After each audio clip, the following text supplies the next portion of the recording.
ꯇꯧꯗꯦ ꯑꯉꯝꯗ꯭ꯔ ꯐꯥꯎꯕꯗꯣ ꯏꯇꯩꯗꯣ ꯀꯩꯝꯇ ꯍꯥꯏꯗ꯭ꯔꯥ ꯃꯥ ꯌꯥꯝ ꯍꯦꯟꯖꯤꯜꯂꯛꯂꯗꯤ ꯏꯅꯦꯗ ꯃꯥꯃꯗ ꯂꯣꯏꯅ ꯍꯥꯏꯗꯣꯛꯀꯅꯤ ꯑꯩꯁꯨ ꯅꯨꯡꯉꯥꯏꯇꯦ ꯄꯨꯝꯅꯃꯛ ꯑꯩꯅ ꯁꯤꯟꯈꯤꯕꯅꯤ ꯍꯥꯏꯒꯅꯣ ꯏꯃꯥ ꯍꯣꯏ ꯋꯥꯈꯜ ꯋꯥꯅꯕꯅꯤ ꯃꯤꯔꯝꯗꯨꯗ ꯑꯍꯜꯁꯤꯡꯗꯣ ꯂꯩꯐꯝ ꯈꯪꯉꯣꯏ ꯀꯩꯁꯨ ꯂꯩꯕ ꯋꯥ ꯅꯠꯇꯦꯗ ꯑꯩ ꯀꯩꯁꯨ ꯇꯧꯔꯣꯏ ꯑꯕꯦꯝ ꯑꯗꯣ ꯅꯪ ꯁꯥꯎꯔꯅꯨ ꯑꯩ ꯊꯝꯃꯒꯦ ꯉꯥꯏꯈꯣ ꯍꯜꯂꯣ ꯑꯔꯨꯕꯤ ꯑꯁ ꯊꯝꯈ꯭ꯔꯦꯅꯦ ꯑꯩ ꯍꯧꯖꯤꯛ ꯀꯩꯗꯧꯕ ꯌꯥꯏ ꯐꯔꯦ ꯑꯩ ꯂꯥꯡꯂꯦꯟꯗ ꯀꯣꯜ ꯇꯧꯔꯒꯦ ꯍꯜꯂꯣ ꯂꯥꯡꯂꯦꯟ ꯇꯥꯕ꯭ꯔꯣ ꯑꯩ ꯑꯦꯗ꯭ꯔꯦꯁ ꯑꯃ ꯊꯥꯔꯛꯀꯦ ꯑꯔꯨꯕꯤꯒꯤꯅꯤ ꯅꯪ ꯑꯝꯇ ꯆꯠꯂꯣ ꯂꯥꯏꯍꯧ ꯇꯧꯋꯦ ꯍꯥꯏꯕꯅꯤ ꯑꯗꯣ ꯐꯖꯅ ꯑꯝꯇ ꯌꯦꯡꯕꯤꯔꯝꯃꯣ ꯍꯣꯏ ꯍꯣꯏ ꯑꯗꯨꯗꯤ ꯑꯩ ꯊꯝꯃꯒꯦꯀꯣ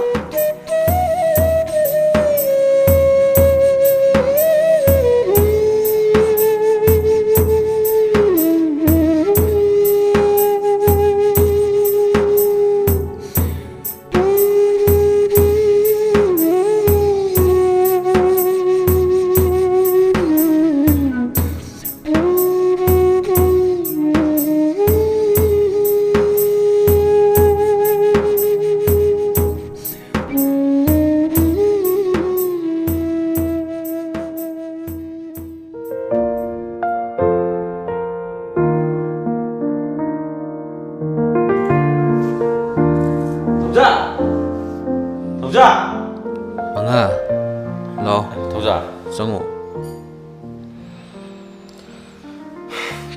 Kaidoruge nangbo? Namai nami kadane ima maksali dubo. Kaino nangbo yam ngannaga paisaluro toijibo. Yam deda. Wakhal nungaina baina sum khitang paibane. Nami kya ni di sure. Nang na halaktrise.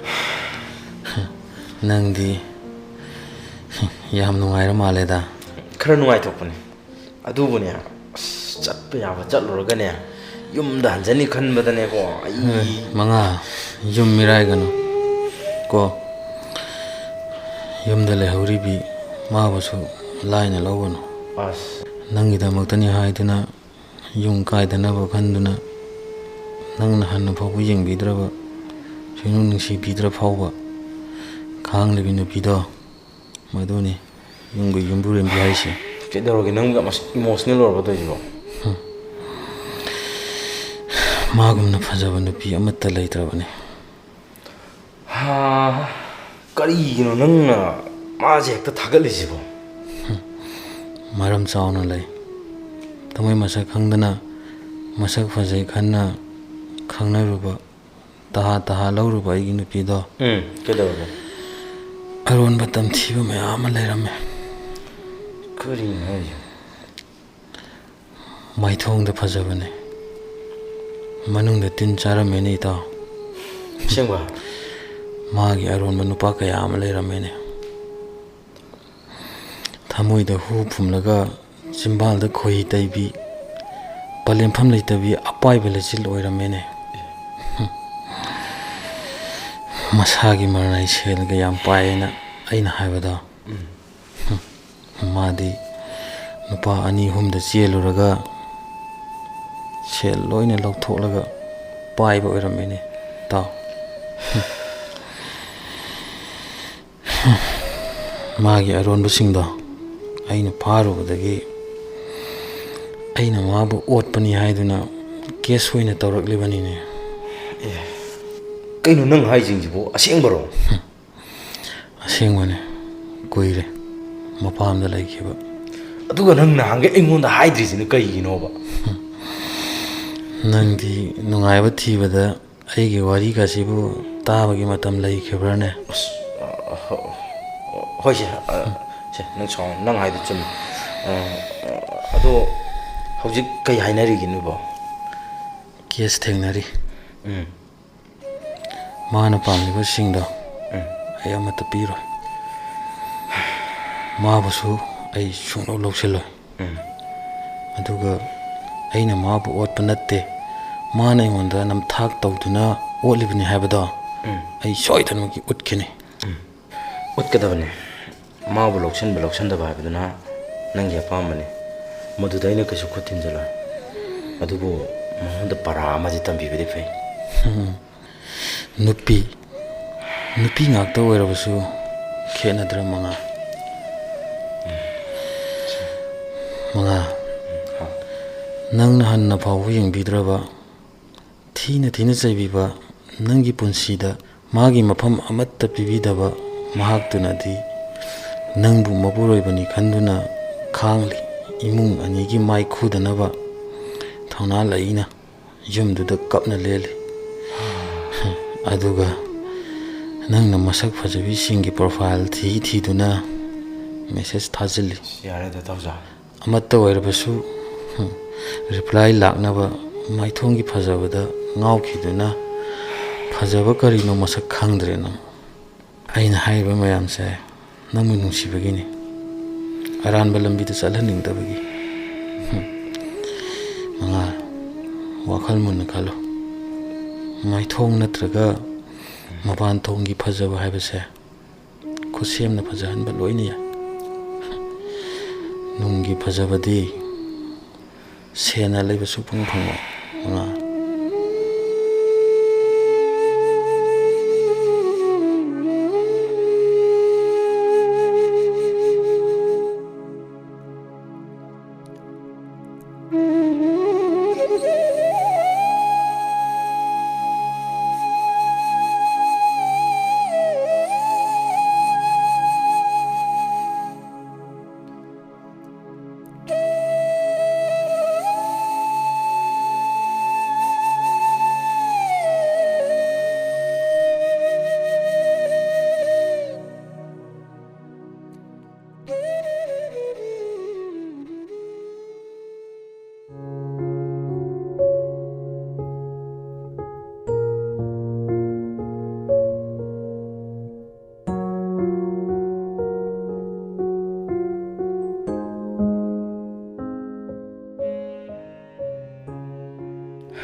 aina tawsibo lahlabro kuchumui shakti haibagidama aina di mabu tathi tawoina tawbire adubu manadi yumgi mau amani haiduna imung anigi michatti danaba wahana honari fajaba haibadugi wahan thoktubo aina yamna lana hallabro aise lairik tamaka laisu khangdaba pukchel yamna pikpa haibadubu tarabro mabu tamamadra ketubu hangam khidra ai lakani so haikide magi number so aingonda di yaude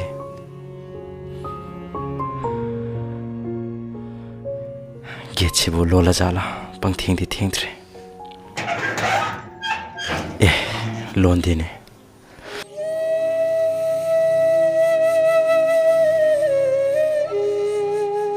karino aina urisibo oh sida chaloge sumkanda halakani phawba hairamdana chakraba halakani haloi haibasu khangdaba ibu Mangal sida phamduna ngairiba nahangaiti aigi gari makhol tabata chenthoroktuna get hangakpani adubu ngasidi waramale sofa sida uiduna laire tamtakramale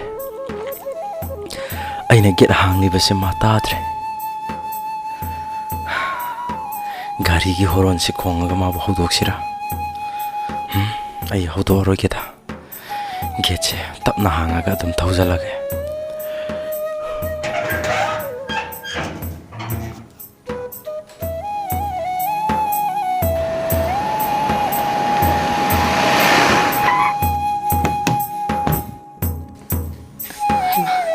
kanano gari Thoujal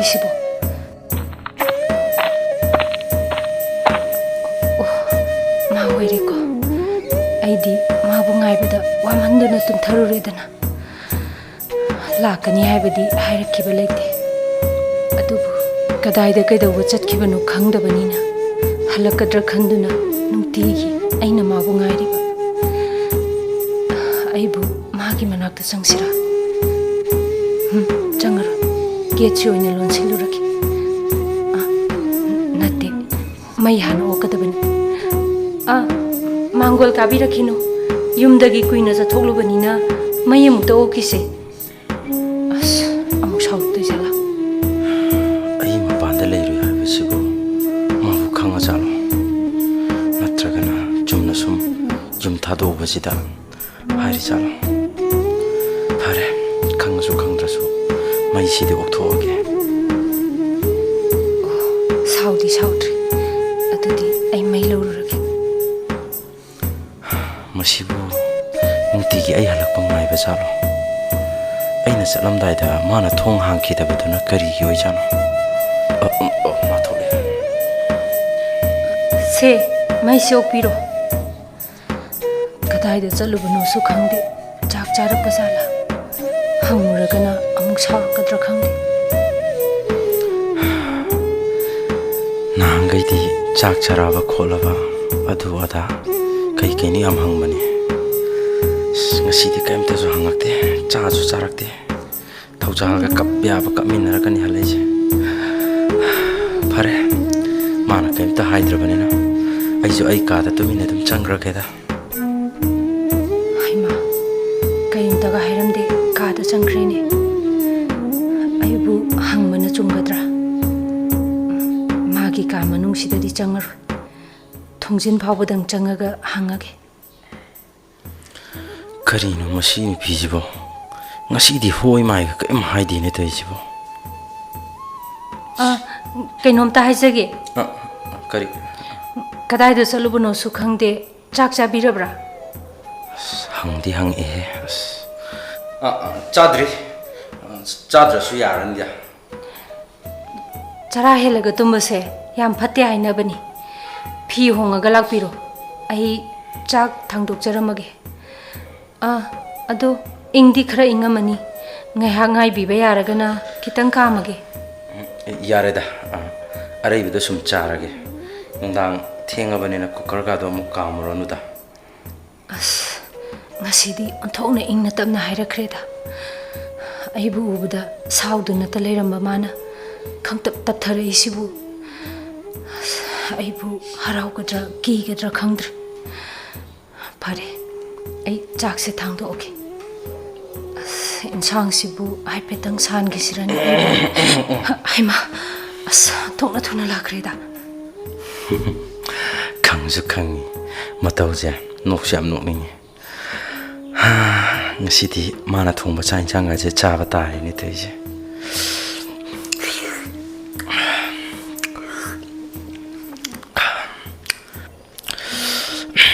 ꯆꯥꯛ ꯏꯟꯁꯥꯡ ꯊꯣꯡꯕꯒꯗꯤ ꯐꯅ ꯑꯗꯨꯝ ꯍꯩꯅꯦ ꯌꯥꯝ ꯍꯥꯎꯋꯤꯅꯦ ꯀꯩꯅꯣ ꯃꯥꯕꯨ ꯑꯩ ꯂꯥꯛꯀꯅꯤꯒꯁꯦ ꯍꯥꯟꯅ ꯈꯪꯖꯥꯠꯂꯣ ꯆꯥꯛꯀ ꯐꯖꯅ ꯊꯝꯃꯝꯃꯤꯁꯤꯅ ꯑꯩꯕꯨ ꯍꯪꯁꯤꯔꯅꯦ ꯑꯁꯣꯝꯗꯁꯨ ꯆꯥꯛ ꯑꯃꯒꯁꯨ ꯂꯩꯅꯦ ꯃꯁꯤ ꯑꯩ ꯂꯩꯇ꯭ꯔꯤꯉꯩꯗ ꯑꯇꯣꯞꯄ ꯃꯤꯒ ꯂꯥꯛꯆꯥꯠꯂꯣ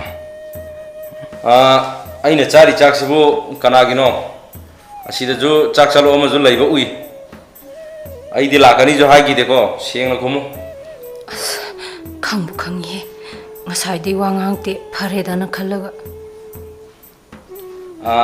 ꯑꯩꯅ ꯍꯥꯏꯁꯦ ꯇꯥꯗ꯭ꯔꯕꯣ ꯑꯩꯗꯤ ꯉꯁꯤ ꯈꯛꯀꯤ ꯋꯥ ꯅꯠꯇꯦ ꯅꯨꯡꯇꯤꯒꯤ ꯆꯥꯛ ꯁꯔꯨꯛ ꯑꯗꯨꯝ ꯈꯥꯛꯆꯩ ꯆꯥꯕꯤꯗꯕꯒꯤ ꯋꯥꯅꯤ ꯏꯄꯨꯔꯣꯏꯕꯅ ꯆꯥꯗ꯭ꯔꯤꯕ ꯃꯈꯩ ꯑꯩꯁꯨ ꯆꯥꯔꯣꯏ ꯈꯟꯖꯗꯨꯅ ꯆꯥꯖꯗꯦ ꯈꯪꯕꯤꯗꯕꯒꯤ ꯋꯥꯅꯤ ꯑꯃꯁꯦ ꯑꯩꯒꯤ ꯁꯔꯨꯛꯅꯤ ꯑꯁ ꯆꯨꯝꯃꯤꯅꯦ ꯅꯣꯡꯃꯁꯨ ꯃꯥꯅ ꯍꯥꯏꯈꯤꯕꯅꯤꯅꯦ ꯑꯗꯨꯕꯨ ꯑꯩꯅ ꯑꯁꯨꯛ ꯀꯨꯏꯅ ꯌꯨꯝꯗ ꯍꯜꯂꯛꯇꯕꯁꯦ ꯃꯥ ꯆꯔꯥ ꯅꯨꯡꯇꯤꯒꯤ ꯍꯦꯜꯂꯗꯤ ꯃꯥꯕꯨ ꯍꯤꯡꯈꯤꯗ꯭ꯔꯣ ꯅꯨꯄꯤ ꯅꯣꯏꯁꯦ ꯑꯣꯏꯗꯕ ꯉꯥꯡꯕꯁꯦ ꯌꯥꯝ ꯍꯩꯈ꯭ꯔꯦꯅꯦ ꯑꯩꯅ ꯆꯥꯗꯕ ꯑꯁꯨꯛ ꯀꯨꯏꯕꯁꯦ ꯅꯪ ꯆꯔꯥ ꯍꯦꯜꯂꯤꯁꯤꯔꯣ ꯏꯃꯥ ꯂꯩꯕ ꯅꯨꯃꯤꯠꯁꯤꯡꯗꯤ ꯏꯃꯥꯒ ꯆꯥꯃꯤꯟꯅꯩ ꯂꯩꯇꯕ ꯅꯨꯃꯤꯠꯁꯤꯡꯗꯨꯗꯤ ꯆꯥꯈꯤꯗꯕꯅ ꯃꯁꯤꯡ ꯈꯔ ꯍꯦꯟꯈ꯭ꯔꯦ ꯃꯗꯨꯗ ꯁꯣꯟꯊꯈꯤꯕꯒ ꯂꯥꯏꯍꯧ ꯀꯟꯅ ꯇꯧꯁꯤꯜꯂꯛꯄꯒ ꯌꯨꯝꯗꯒꯤ ꯆꯠꯄꯤꯈꯤꯕ ꯅꯨꯃꯤꯠꯇꯣ ꯀꯧꯕ ꯇꯥꯅ ꯇꯥꯅ ꯈꯨꯝꯕ ꯐꯥꯎ ꯉꯝꯈꯤꯗ꯭ꯔꯦ ꯌꯥꯝꯅ ꯋꯥꯅ ꯊꯣꯛꯂꯛꯇꯨꯅ ꯊꯣꯡꯗꯨ ꯐꯥꯎꯕꯗꯤ ꯍꯥꯡꯗꯤ ꯍꯥꯡꯈꯤꯕꯅꯤ ꯆꯠꯈꯤꯕꯗꯨꯗ ꯍꯥꯏꯐꯦꯠꯇꯪ ꯍꯟꯅ ꯌꯦꯡꯕꯤꯔꯛꯂꯝꯂꯕꯗꯤ ꯁꯣꯏꯗꯅ ꯈꯪꯕꯤꯔꯝꯒꯅꯤ ꯑꯩꯅ ꯀꯔꯝꯕ ꯐꯤꯕꯝꯗ ꯂꯩꯍꯧꯕꯒꯦ ꯍꯥꯏꯕꯗꯣ ꯀꯩꯗꯧꯉꯩ ꯍꯜꯂꯛꯀꯅꯤ ꯈꯪꯗꯅ ꯉꯥꯏꯔꯒ ꯂꯣꯏꯈ꯭ꯔꯕ ꯅꯨꯃꯤꯠꯁꯤꯡꯗꯣ ꯉꯥꯏꯕ ꯌꯥꯕ ꯉꯥꯏꯔꯒ ꯆꯥꯅꯤꯡꯕ ꯅꯨꯃꯤꯠꯇ ꯈꯔ ꯆꯥꯏ ꯆꯥꯗꯅ ꯁꯨꯝ ꯇꯨꯝꯈꯤꯕꯁꯨ ꯀꯌꯥꯅꯤ ꯍꯥꯟꯅꯗꯒꯤ ꯈꯔꯒ ꯊꯤꯕꯒ ꯏꯌꯥꯡꯁꯨ ꯐꯖꯅ ꯀꯪꯁꯤꯜꯂꯕꯅꯤ ngasi di onthok na ikai greda ai ji kaya da hauna khangdaba minung si leitaba taraba nu thoijibo thamoi sida wahang kya ni thomjalaije adubu nupa oirabasu iral leiraba amagum pangal amata phudokpa ngamdre aina hairiba mayam sibu haijinabani khanduna sauribra karibu khalibano khangde ado ngasi gi chadri bo waragadi chathodana thenge as kari numino ngasi sibo ngasi gi sumaina ingna tamna wari saba numit amata yaw khitri aibu kanano ma ko hobuna phadoi sala as pungsi su thengene aina aije tarabo chak to chatho hoi ai adum chahaurage se matam je thenge sat chathogane pothana ba kaino as aina haige to jibo as ai hogale as ichinjina ai gi ka da chang kanu hainadi suknong nong si haina thina chai thokraga ngasi ne pothana ba thuna la o ngairam gi na mo haige ta ururi ni ai je ngasi je as kai nung si yana ba haige dra isa je tawpam khangdaba ma tawre thai aibu Abem da call ta hobana phadoi sala mabu tuma madrane haima magi phone sida hundo medana aina thabak loira po phawbada mana logo laktrabadi ai thilurake as adu tandi tanida haima asuk thenga phaw kanano message tharaisina Facebook ki profile uraga nungsi haire sibo singabo hausikan pakhang se tadyam haibani ko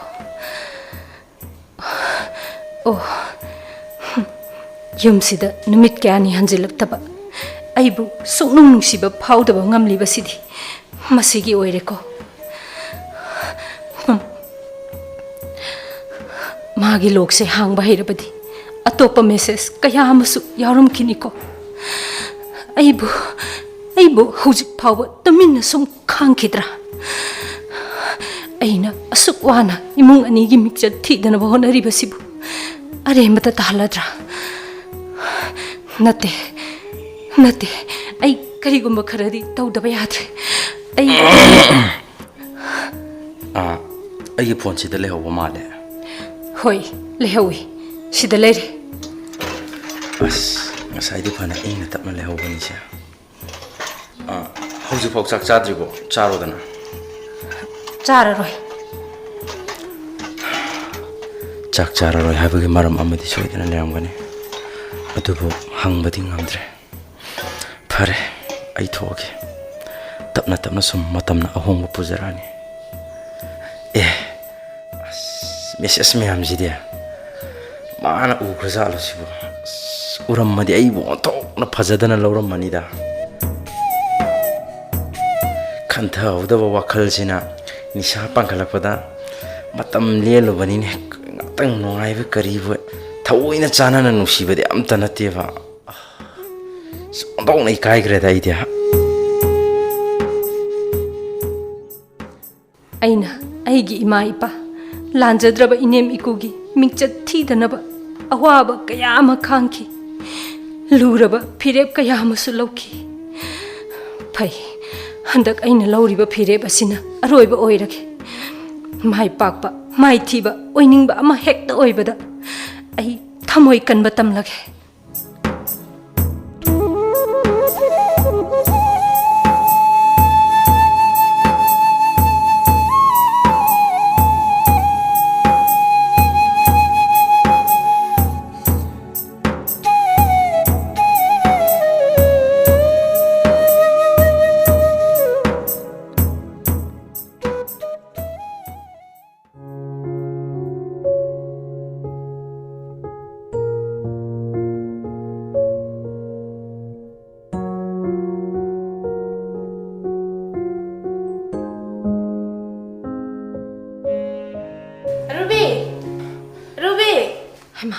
Abem, nang laabo? Hoi. Lao, ay nangay na mini. Kada sang sila. Hoi.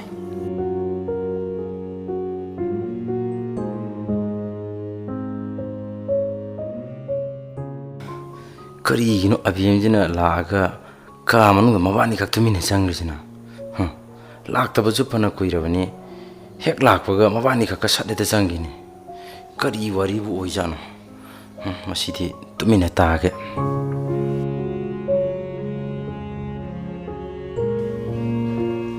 Kaino taurisbo? Kaase tongan leibro. Ma, ngaikoni. Arubi, kaidabu yauraki. Aidi nagi message to hek urbadagi lepham amta khangjaban. Nungan bangai bada yangwa. Ado, hayo kaidorage ba. Abem, ay ngasi haige dori wase. Nang line loganu ko. Nang nadi kay sulay tawani khanbasu yai. Adubu ay di serious ni. Hayo kayano. Abem, ay sagyam pazaningi. Ha. Ay bu sak pazanaba amukta sembiyu ba Abem. Ay kuchuse muri se ngongnaba kari tawba yani. Ay gi samse masi pazanbada selki am changni. Ay gi kuchuse batam chupagi oina ngon ba yaroidra be. Arubi, se amta tause. Karino ba nana ngasi torisibo. Abem, ay nongmata sak pazanaba kebagi wakal khalluba leite. Ay gi haibabu ihayda pungning changba. Ima ipa ahalamangi ningba thungnaba. Makhoi gi mingcha thidanaba honaba. Thaksi kasi chanarol kaidana hingjabani. Adubu Abem, ay himbal punsi se kange hairabadi. Ay sak phajadaba yadre. Natrabadi ay nangahan makai wana honajarakpa mayamdo. Pumnamak aremba tarani Abem. Sakuchuna mihoibagi gulle podaba natte. Na kanano karamba misangno aina munna khanglaga inegi khwaidagi matik jabi mamongni haina aina sinkibani. Nang thidi nang masa khangdaba phajana uba ngamdaba mit adoni lahingadaba. Makhoi wakhal adoni semdokadaba. Nong mata sigma wa haidaba nangna ngasi haiba myamse karino Rubi. Mana ibu nusibidaba lana loba. Aibu phajana loina bidaba. Ai pumnamak khangba ngami. Adubu Abem, ma nupiga mari lainare. Ha. Karigumba yumsida busilaglabadi pumnamak ikaik phiru kumnarani. Aina asuk kuina wajarakpase aremba tarani Abem. Aina ikaiba nangba maithiba wajaba pumnamak ai khangba ngamgani. Adubu ima ipana ikaiba chopa nangbado madudi yengduna hingbade ai ngammoy Abem. Nang haise soidabra Rubi. Soidre ai imagine urabani. Abem, ai kuchumai sakti isana khangje. Adubu aina mangoda minamkibadi laite. Aidi longdringai amuktang unasi haina de haijakibani. Adubu khangnaba lakpa sangdre haina unakide. Photosu aina thakiba nate. Aidi mabu hanadagi khangbasu nate. Adubu Abem, magi maralda pamduna namduna lerakpani aina su haibiri. Rubi. Adu oirabadi aina su haiba yai. Aibu minamlaga namduna lohongbikibani haina. Ai amadi aigi family na yu thakpa nupa. Nupibu respect tawdaba misak pamde. Ma yu thai haiba kanana su khangde. Aina khwaidagi pamjadabado mana toina tawrabasu. Ahinadi pumnamak khangli yimban pulsi kaidanaba. Imung anigi mingcha thidanaba. Mahak yamna saugali. Nupa ama oina achummaran thide. Mioiba ama oina mioiba amagi awabasu ubide. Minungsisu khangde. Madu pumnamak ainadi khangli pumnamak kainadanaba. Adubu Abem, manadi sumnagi aigi sak thibase. Arubi. Natraga aigi karigumba itaw ama phawba yengningba nungsiba haibado phawdabara ai khangde. Adu oirabadi aina mafamsida leirubagi maramsibu karino. Aina phana yamna honadunasu aigi saksina thiriba makai pumnamak aremba tarani Abem. ꯑꯩꯒꯤ ꯁꯛꯁꯤꯅ ꯐꯖꯔꯕꯗꯤ ꯑꯩ ꯍꯣꯠꯅꯈꯤꯕꯗꯤ ꯌꯥꯔꯤꯗꯅ. Arubi, itay utay haibase aykhoy su kanamta khangde. Ngasidi aysu yamna ikai. Aykhoy kaki khallaga nangbu afamda tahal. Haujikti aysu tumina leiraro. Ine hoi mama hoida pumnama haidolaga kari tawba yabagi haibado khanaragan. Nangsu aibu khamlan pumnamak aina siluban aina solve tawani. Nangi kari wali nangna mangondagi loina hel. Class hel, discipline, lamchat, sajat, knowledge, loina hel. Mana kari oidana nangondagi hena phaban nupidi mapunsida sa phanglo. Ngasidi ay magi lamchat phajana khangli. Nangna dokthina numit kyani naduna leibado. Hoi mai amata hayaktaba natra. Phai ay lemna khak toloi. Abem, ay kari haigadabano, kari tawgadabano amatta khangdre. Ay yaw ware Abem. Arubi, se landaba nangna kari kaptoino wadoino. Se kaplan aina phanaba loina silagan.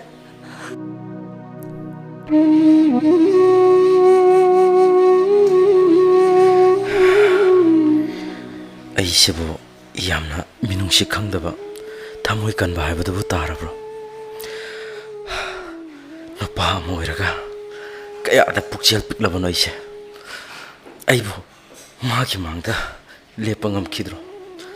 ꯄꯨꯝꯅꯃꯛꯁꯦ ꯏꯃꯥ ꯍꯣꯏꯅ ꯈꯪꯂꯒꯅ ꯀꯔꯤ ꯑꯣꯏꯕ? ꯑꯩꯕꯨ ꯏꯀꯥꯏꯒꯤ ꯄꯨꯝꯅꯃꯛ ꯍꯨꯟꯗꯣꯛꯑꯒ ꯁꯣꯏꯈ꯭ꯔꯦ ꯁꯥꯎꯔꯅꯨ ꯍꯦꯛꯇ ꯍꯥꯏꯔꯁꯤꯔꯥ?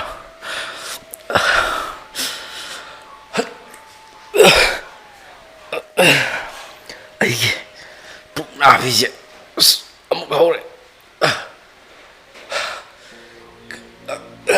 ꯀꯔꯤꯅꯣ ꯉꯁꯤꯗꯤ ꯅꯍꯥꯟꯈꯩꯒ ꯃꯥꯟꯅꯗꯦꯗ. Abem, kananoma nahegum kaygum kainom tadra. Itay lebro, kaino ama sangomdabro. Aysu khangdiye, ngarangdi kaisu tawdaba male. Ayma, kadawrajano, amta yengsilao. Abem, doctor da punaba tawse. Asuyam chawa misibo imaina kamai thangomdoino. Sumai tawro, nangne get phawdang thoga kana legi amta kawro so. Chalo, kari de ai sum thoge. Ya chalo. Ase, kaisu tawre, ngaltang khango ko.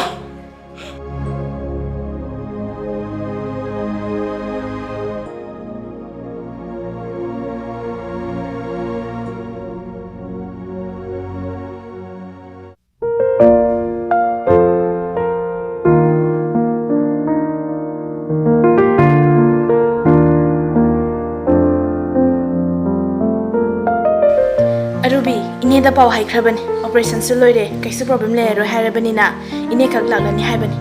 Sakse chakthongnaba tawrasi. Ngasai dei ko chinchemada waramlani. Wadeda, ta Thoujal su yam chenbire. Haujiksu hidak leiba thokibani. Ado chakse malaga punna chaminarse. Aidine mari mata oirasu masakse ubada pangsau sauni. Nangna nabadana hanna tungna yengdaba mana nabadistadi nangna kayada waribano. Naba faragasu khangbidosu nate. Aidi sak phajabani dona. Akhoi inega mamagadi yamna phabani. Mana kana lorino khangdeba. Haima, nangna ngagido taroidrami. Asu yam kana tumisibu taning tasan.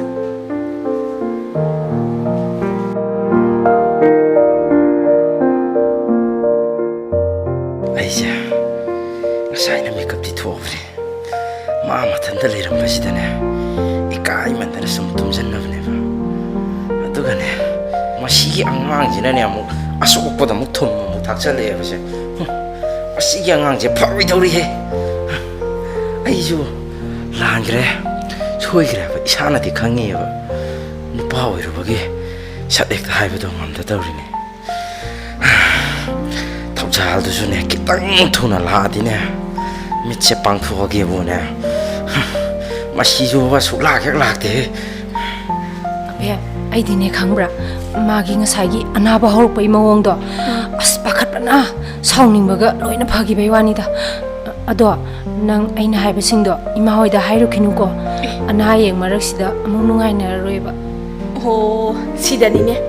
Nupi egoiste nupana sitrise. Thamoi penthokpa ngakpiba compromise ki thabak sibu nupi khakdana sum tawdoriraba.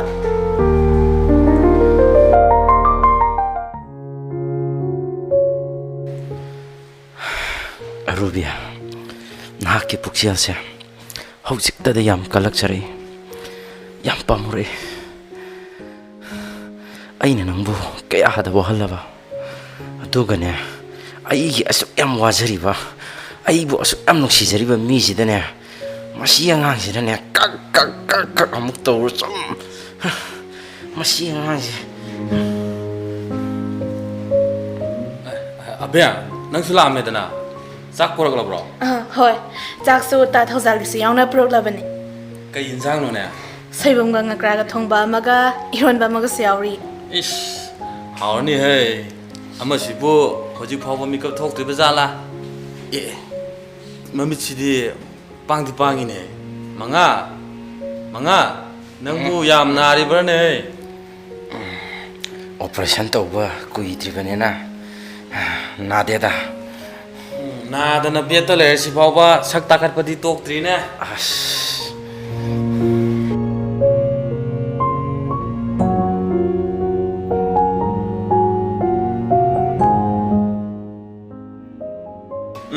Songi sibu kamai toroge. Kata nungai rabo. Hoi doctor, khara di nungai re.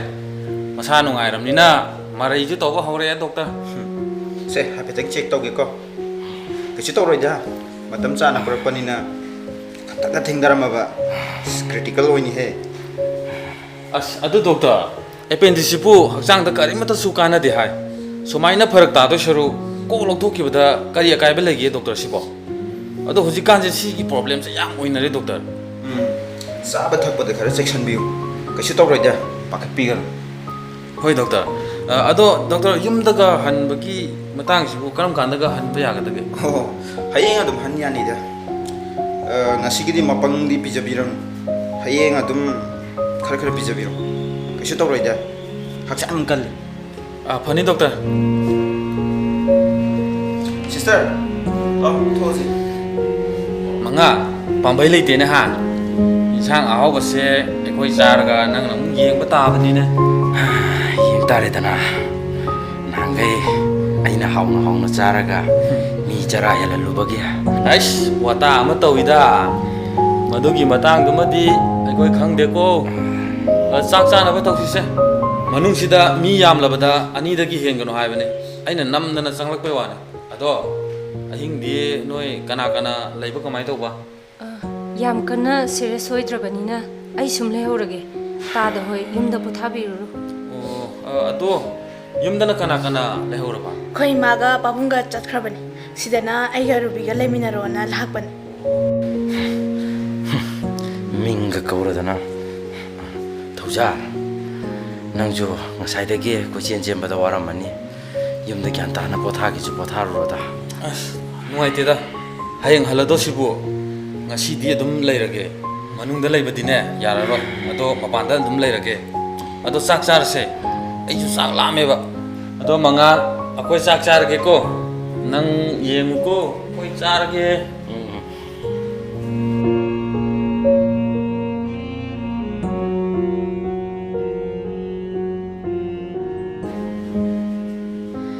Ta Thoujal, ai dawam phamda amuk chalan kuina mulak padi yararo.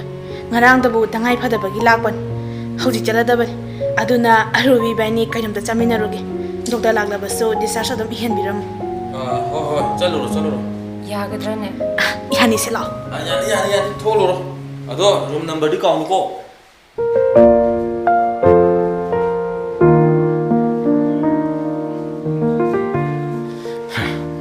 Masigi angang jinane.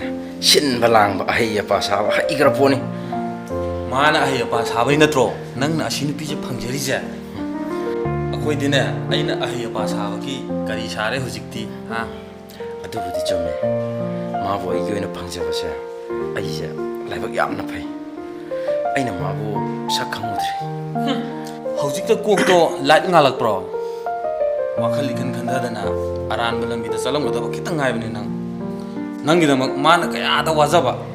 nang uradine ko wari yam nungai ni sanaramiko hakchang yam kan uida se ai discharge irage yumda potharuro ado saba thakpadadi khara cheksaluko hoi doctor hujikti yamna thawai yaungna section bina ba man lairabanina yam thuna phanida ado Arubi je hanadi dum khangi class ta ga topper oirapane yamna ju phabani koksu yam lingmani debate ka tawbuje mondi henba ngamba mi leite he adu hujikna wa kya ngangamdre yam thi honge hongda babu magi makeup tawdabaje yam samna lay by the way discharge irage hida khara irabane madu fajana chaw ado ngasigidi dum hanba yani go marak marakta check up lau sida natraju aigi yumda or aigi clinic ta adum lakpiu se discharge irage ko lawbu lakpiro phani doctor yam munna khangmai mongni chi ka sukcha le chalo kari hai ba thuna yam pakte he yam pakta ba taw si ek loi gai na Arubi noi la bro pot chai che lotion ba horo ai discharge ki che lawru ge ko hoji hanba yar ni ha bane ado Arubi nang lawru ge ro yare nang kok chalo sakta jiga oh lo salamo kok chalo ju ya ba jida ba machine pi jina hoi ma ya kaim te haidi polo shaling na pa loi de lo shalai khang ko ma se ayo Asima, amo haurabo. Kaidaurage? kaisi tau de da Aidi pakhalure. Adudi kaisu tawdre haramnina pochai singse sum loishinge ko. lotion bu loi bo zana ba tawr si se tu greda kai no ai bo oi bungo chatoi se yumda sida lai badagidi yumdana hena phadoi ni ne amukta yana ba pochai singse amukta puthokina ba aina thangna ba angang anim su hairabane se manga se wheelchair sine amta ka kha se Arubi se amukta pairo se Hoi. se gari dine Arubi na mai thokjarane kaino ma ba hoi bro ngo nang ngarang sida hospital da pora ido Arubi na ni ne Arubi na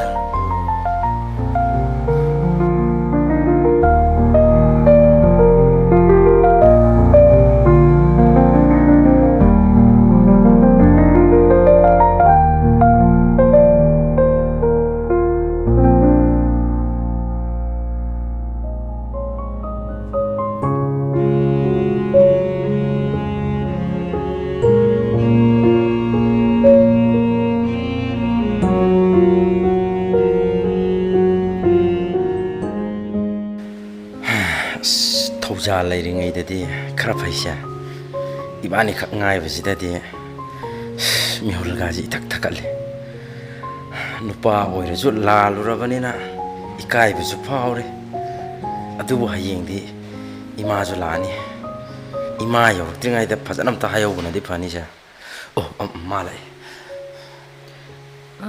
Chakse kitang chase. Adu kitang haukat pangamgadra. kitang saugat piradi ngamni Hoi. Se. Se. Adu chabadi ithanta chagadra. charage nang ju cha thoro dana Yarni ai kona sum charage. yadi chalo cha thoro ai ke su kana na ba su nate se yani chalo saru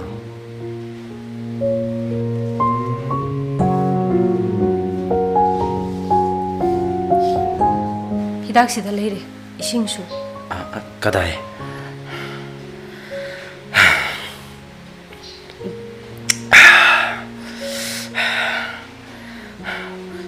phamudana sumle podo wadro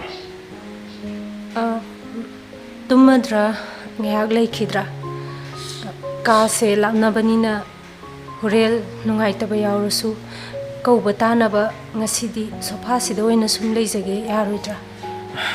Arubi aibu ikaiba piranuba aduga aije isagi kanaba thibani ju khangano ngayaki sauningba duna ngamkhiduna matam khara wakhalsina punsibu lana lamjinglure ai tasengna yam ikairabani nongondi yam lalabani adamaina haibiganuda umnamak wakhal tan hawdaduna lana unakrasu asengba chumba khangbiribaduna hena nuaijare luhongdringai apam pamda hainaramlabadi phajau yararoidaba thiraba sakse amuk hana ucharam loidabani aibo hanna hanna ikaiba piranuba nangna thiba nati aigi mitchina phajana uba ngamdabaneba madui wafamdo amon hawdon ai yam ikaireba se nahak na thandana yumban punsi kaidanaba imung ani gi mingcha thidanaba wana honabado aiju nupa amoy bagi thodangdo chap chana lawgani aibu thajo ai ngasi degine nang amon wahalaroi